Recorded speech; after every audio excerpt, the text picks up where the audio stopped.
Hey everybody, how's it going? I realize it might just be me, myself, and I today. So if you're watching this back on the replay, then I hope you're doing really well. I'm in a very sort of, I guess, cold and wet London. So this is a typical summer for me now.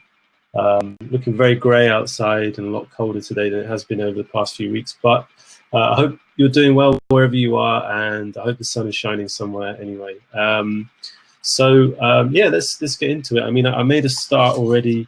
So if you've been catching the Facebook Live video just before this, I was just beginning to start on make a start on this word mandala, which I was practicing an idea on, and again, just to kind of carry on, some of the things that we've been talking about over the last few weeks. It's just been about trying to come up with ideas for color schemes, and maybe even sort of setting yourself challenges or setting yourself goals, or even kind of trying to come up with ideas or systems and constraints that you can use to create your artwork. And so, carrying on from, last week was split complementary colors, and then before that we were looking at analogous colors as well.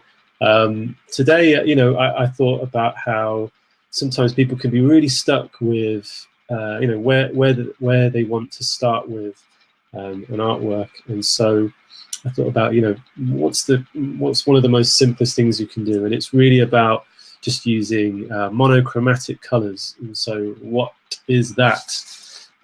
So I'd like to show you an example here of some monochromatic colors. But if you think about the word mono and chromatic as well, it really just means one color. And so that's about using all of the different types of color kind of tints, and the all of the colors that you can create within that, so all of the shades as well. So for example, here I took all of my greens from my Prismacolor set here. So I've got about 7. So you can see 1, 2, 3, 4, 5, 6, 7, 8, sorry. And it's just about maybe picking, you don't have to use all 8 obviously, but by using all of those greens within one artwork. And it doesn't have to be green, it could be all of your blues, your reds, oranges, etc., etc. And just sticking to those particular shades and tints really, and trying to complement them and use them in a way that works well together. So I decided to pick out the ranges of purple that I have. So I have this sort of lilac, and then a mid-violet, and then a purple color here, just because, again, I wanted to kind of keep things simple and keep it to a 3. And so, like I said, this is really designed for anybody that struggles with trying to think about, or maybe you get a little anxious about picking the wrong colors that are going to go together, or you you want to try something new, or even try a little challenge for yourself. So give monochromatic colors a go if you feel like it. And that's kind of what I'd started here. So I picked out this purple, and then just a few ideas I was just trying and experimenting with. But I was just, if you could see here in these examples, I was just experimenting with this idea of like using very gentle cross-hatching. So going cross-hatching very, very lightly. So if you can see how I'll be using straight lines in a diagonal direction, and then going over that color at a 90-degree angle, so going the opposite way to build up the depth of color, rather than just using pressure to create a darker shade. And then finally, if you wanted to, let's say, let me just extend that first angle just to show you the difference in tones and shades there. And then finally, it could be about going or moving the pencil vertically, and again, building up that coverage of the color on the page. So you can see it's actually quite a subtle effect, but one thing that I quite like about it is how you're able to build up a lot of depth. And the interesting thing is with doing this as well is that you can begin to build up other colors on top. So you could experiment with using quite a bright pink or a red or even an orange in there. That could be quite interesting. And yeah, that's what I was trying here to build up that depth by using the cross hatching. And then just to compare at the top, I was wanted to just show how I was using pressure here to create this this kind of blending effect. So really, really, I was just trying to set or create like another little kind of constraint or even idea as I was working. So, and that's what I have been doing here. Sorry, so just from blending in one direction. So moving the pencil diagonally and then switching direction, going the opposite way, and then finally going horizontally. So to kind of build up that coverage, and then just a little bit of pressure at the end, just to kind of blend it. You can see from sort of dark to light right at the bottom. So yeah, that's kind of really what I've been working on. And if anybody does join in, then please ask questions and come say hello, because I guess in the meantime I'm just going to experiment with this idea of using these monochromatic colors. So just these three purples or three tints and shades of purple to create this this particular artwork here. So yeah, I'll get to it, and if I fall a bit silent, it's probably because I'm kind of lost in colouring. But you can see Kat's joined me. Hey, how you doing, Kat? So I hope you're doing very well. And yeah, I'm just going to continue with just rotating out the colours from this sort of darker purple and then into a kind of mid kind of violet, and then into the lilac colour as well. So yeah, I'm just going to complete a few more, and then I'll try and extend this this method of like shading from dark to light down into these areas down here as well, just to show you the effect. So yeah, if you want to give this a go, then by all means go ahead and pick a color, and if you want to color along, that would be great. And if you're watching this back, and if you're already in the Facebook group, then come post a picture of one of your artworks colored in that's monochromatic. That'd be great to see how you will get on using this method. And if you're watching this back on YouTube or Crowdcast or somewhere else, then you're very welcome to join the Facebook group. Just search on Facebook for coloring books for calm, relaxation, and inspiration, and come join in, and yeah, show and share us your artwork and see what you've been up to. So I'm just going to finish this so you can see how I was moving the pencil diagonally, and then now I'm just going to finish it horizontally as well, and sort of blend that down. And I'm just leaving, right at the bottom, I'm just going to leave that white just to sort of show the difference of blending from that dark to light there. So again, I'll just use this kind of mid purple. This is a violet, Palmer Violet from Prismacolors, and the first purple that I was using was just violet, and then the final one I'm using is lilac. If you wanted to try and recreate this, or even practice this with your set of Prismas, if you do have those particular colours.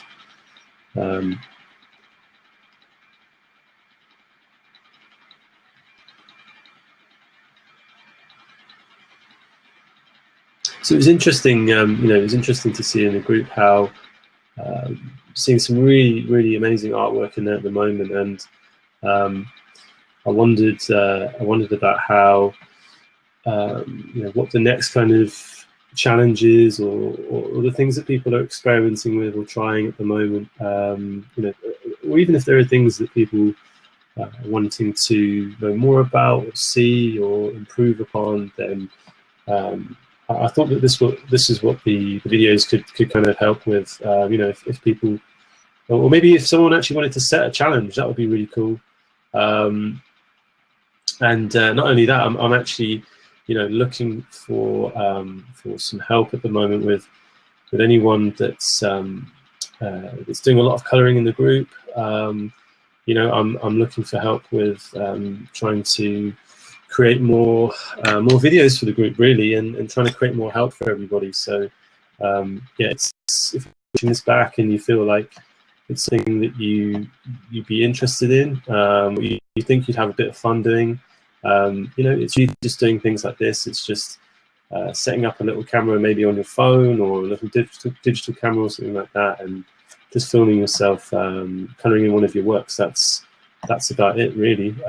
So yeah, I'd love to hear from you. You can obviously message me on Facebook or message me in the comments, and yeah, I can get back to you through there as well. So yeah, it'd be really exciting to hear if anyone would be able to help me out a little bit with making more little videos, basically. So I'm just going to finish this the letter L here.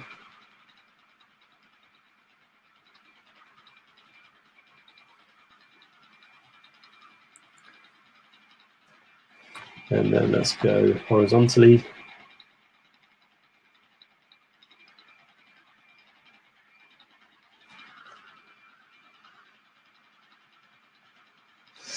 And then what I might actually start to do is just to try and recreate this effect here, so for sort of blending from dark to light, and then try it on the letters that just kind of correspond just behind there, and just see what that effect has. So I'm just going to make a start at the end.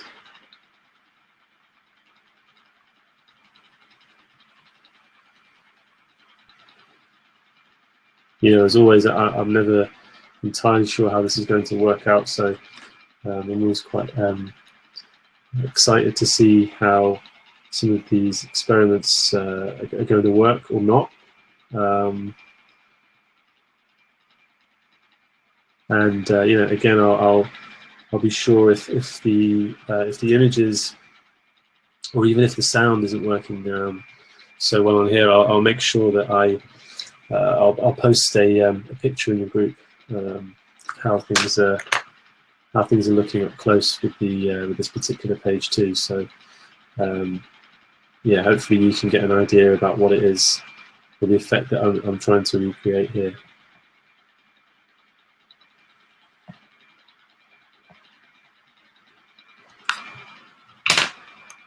So let's use the Parma Violet. See how this goes. It's actually a really nice colour, this one. I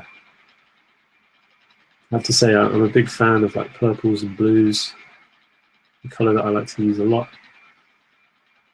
Don't know why.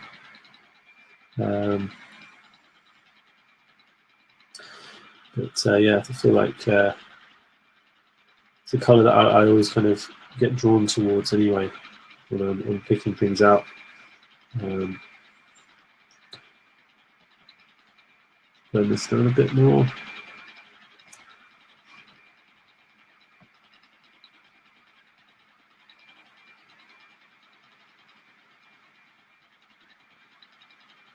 Actually, maybe what I should have done is, instead of using the same color to use all the way along, is maybe rotated the colors around. So that's just something I've realized as I'm doing this that might be good to try next time, or maybe even you guys could try it. Actually, that would be great. To sort of, instead of using the same kind of violet here, it would have been maybe nice to try the Parma Violet or the lilac or something else, and just to kind of swap them or alternate the colors as I go around. So yeah, just another little idea there if you wanted to join in.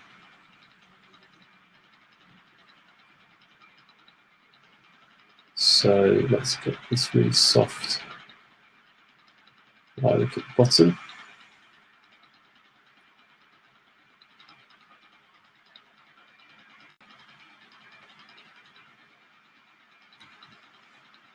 And again here.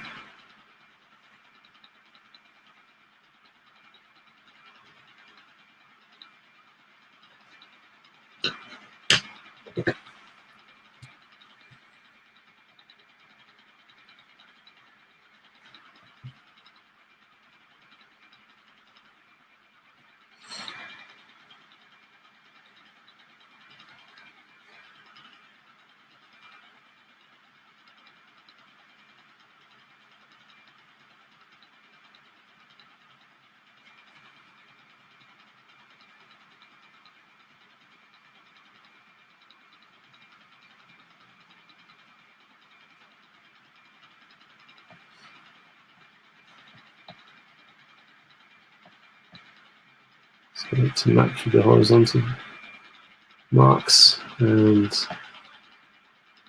finish it down here.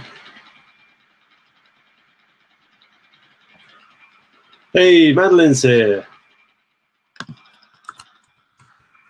Say hi to Madeline.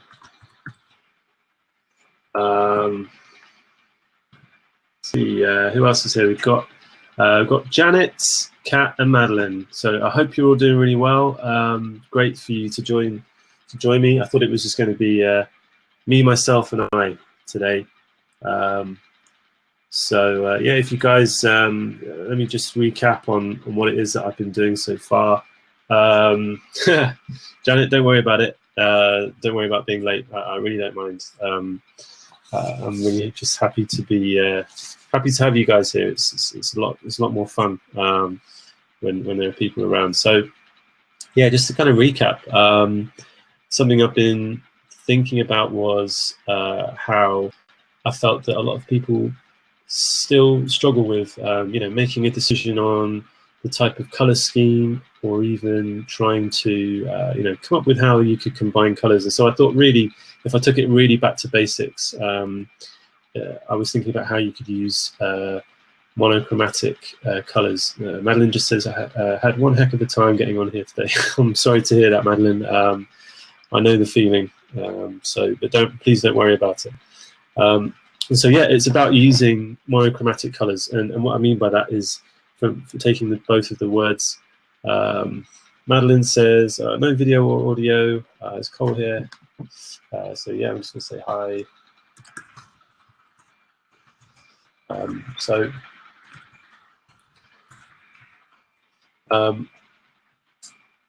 Yeah, so it was really about how you could just use one color, and so I decided to use the 3 purples, or the 2 basically variations on violet and a kind of lilac color as well. So they were just the variations on the purple.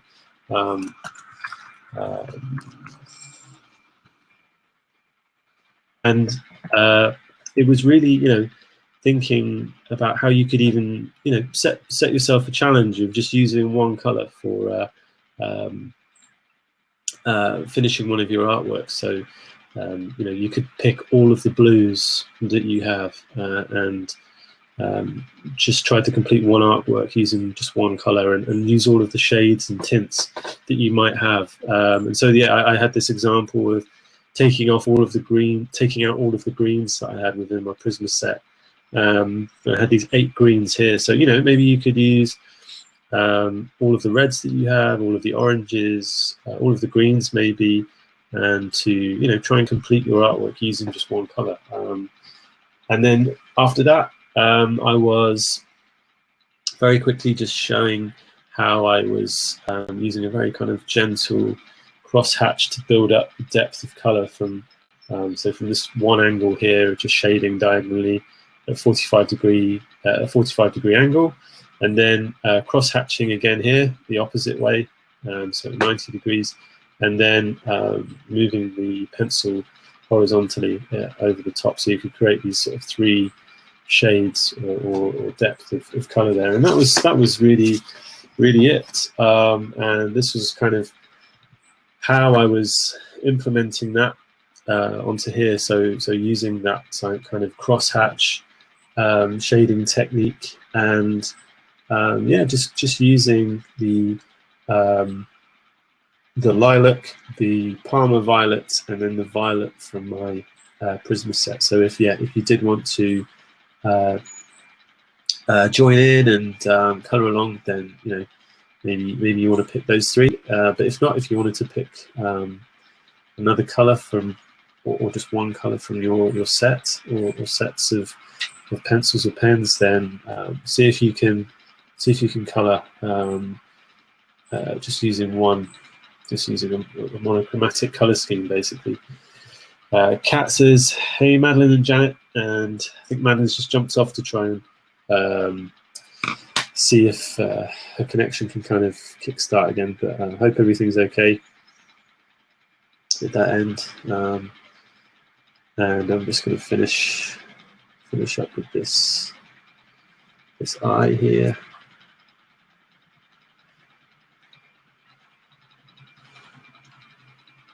And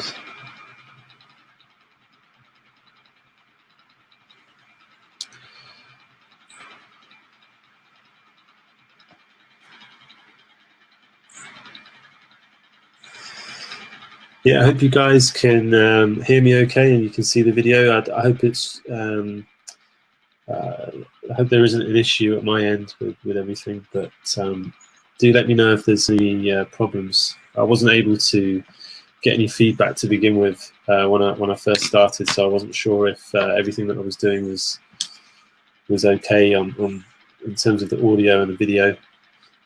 Janet says, "I can hear and see you." Excellent. Great to hear. Well, I hope you're doing very well, Janet. And I'm just going to work down with the L. Yes, Janet. I always get the here and here's mixed up. H-E-R-E, H-E-A-R. Yeah, I do that all the time. So you're just going to blend this down, and then horizontally.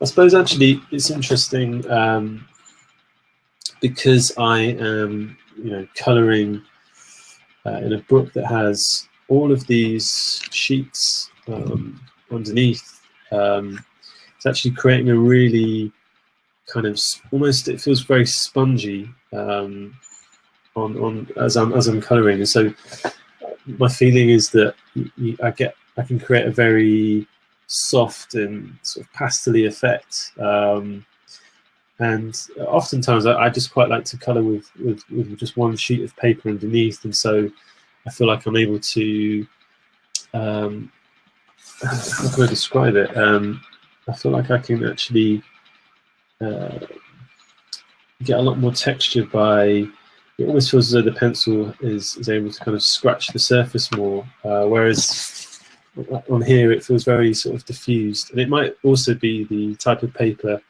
that's being used here too. So it feels very sort of soft and yeah, very sort of pastel-like when I'm colouring on this, compared to maybe just one sheet of paper underneath my underneath an artwork and then directly onto a table or like a harder surface. So yeah, it's quite I'd be interested to know if anyone else how you all like to kind of colour, really, like whether you have a table or a drawing board, or whether you like to work with a pad or something else underneath just to kind of cushion the page that you're working on. But yeah, I'd be interested to see what kind of effects you're able to create, and then obviously something you can try as well is to kind of create texture, is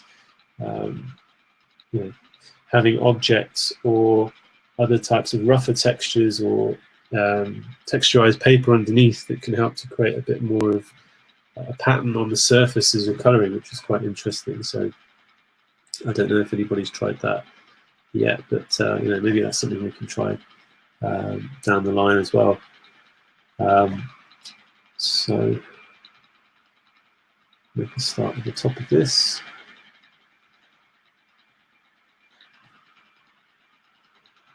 And I guess, like I said earlier, I feel like I've made a bit of an error in rotating the colours out like this. So going from this violet to the Parma violet and the lilac, it might have been better to rotate the three colours around, so to alternate them underneath here. So to go violet, Parma violet, lilac, and then to rotate. Just because I think now it means that I'm going to be repeating this same tone or shade all the way around here, and then obviously here too, and there. So it might not look as visually interesting as it could have been if I'd have just added a little bit more variety by rotating those colours around. But I'm going to continue with this little process here. So yeah, guys, if you have any questions at all, I realise we're getting towards the end of the little half an hour slot. So yeah, do let me know. Janet just adds a book balanced on a laptop table with a small light clipped to the table so I can see. I like a sheet of light card under the page. Yeah, I imagine that would help to create a lot of stability, and also, by the way, a really great suggestion, Janet, on using a light, because I know that I've got a lamp overhead here. It really helps with my eyesight, because I know that if you're staring at one particular space for a long time and not moving your eyes around or shifting your attention between perspectives, it can cause a bit of a strain there. So I totally hear you on using a light. I think it's a really good idea to do that, actually. And yeah, sheet of cards. So I imagine as well that helps to create a little bit more of a smoother sort of platform or surface up beneath. I know that by using paper, again, it kind of feels quite soft as I'm colouring, so that can sort of helps it to sort of diffuse. But yeah, I'd be interested to hear what your thoughts are on that. Or if anyone else has tried other things, tried sort of harder surfaces or softer surfaces as they're colouring.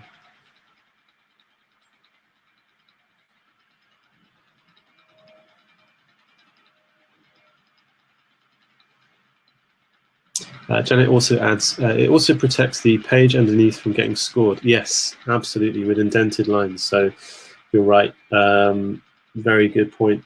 It depends. I think it also depends on how sharp or how hard your pencils are. I'm using Prismas, which are pretty soft, have a pretty soft core to them. But yeah, you're right, and especially if they've been just kind of sharpened. The pencil can really sort of scratch into the page and really indent the surface that you're working on as well. So yeah, it's a really good tip. So yeah, as you can see, I think this process is pretty clear about what it is I've kind of intended to do. But if anybody wanted to try using a monochromatic color scheme, then yeah, it'd be great to see you give it a go, yeah, post your artworks in the group too. And then just a couple of last reminders before I kind of wrap things up. So just to remind you that we have the caption contest that's running at the moment in the group, and sent an email out as well to the email list to let you know that you can win a set of Faber-Castell polychromos. So it's not the specific set here, it will be a 36 set, which are really amazing colouring pencils that I love using. One of my favourites.